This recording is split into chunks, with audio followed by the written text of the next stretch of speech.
अस्तरंग काकटपुर अंचल में गत कालीठू आरंभ होईछि मौसुमी वर्षा जहाँ खरीफ चाष पई अनुकूल होईछि। मौसुमी वर्षा प्रभाव में अस्तरंग समुद्र अशांत होइथिबा देखिबाकु मिलिछि।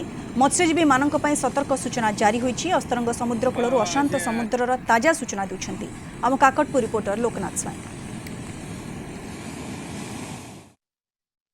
चलित वर्षर खरीफ धान चाष पई विलंब होइथिले मध्ये यार कारण साजिथिला मौसुमी वर्षा।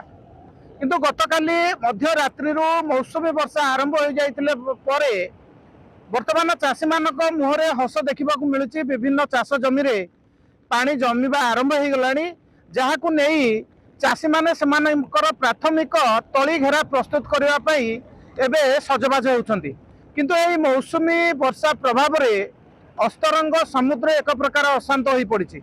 आपण माने सीधा सड़क चित्र देखुंत किभली भाव में आम आज रहीचु अस्तरंगर जो पर्यटन क्षेत्र रही पीर जहानिया समुद्र सेठारे आपण माने देखुथिबे समुद्र भितर अशांत दे जाइए। वर्षा प्रभाव में आकाश संपूर्ण भाव में मेघाच्छन्न रही बेले समुद्र टिके अशांत हो पड़ी। तेणु ये जो समुद्र अशांत होती उच्च जुआर कूल बाड़ को माड़ी आसुवा बेले केतक स्थान में बालुका क्षय होता सूचना रही।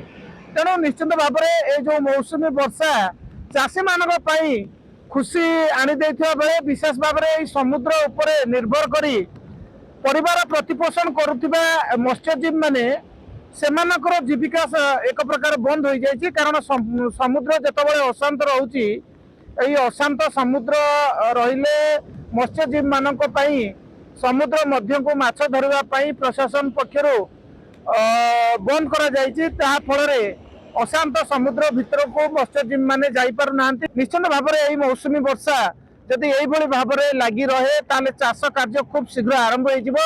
कारण रज पर चाष कार्य आरंभ होगा कथा, किंतु चलित वर्ष जिते नियंटिया वर्षा रही मौसुमी धीमा रही तेणु वर्षा कम रही। तेणु गत काली राति जो लगातार भाव में वर्षा आरंभ होती तेणु अस्तरंग समुद्र अशांत होगा द्वारा साधारण भाव में जो समुद्र कूलिया लोक मैंने रही से समुद्र माछ धरी से जीविका निर्वाह करथांती। सेमानक जीविका एक प्रकार बंद रही। अस्तरंग पीर जहानिया समुद्र कूलरू लोकनाथ स्वाई, कलिंग टीवी।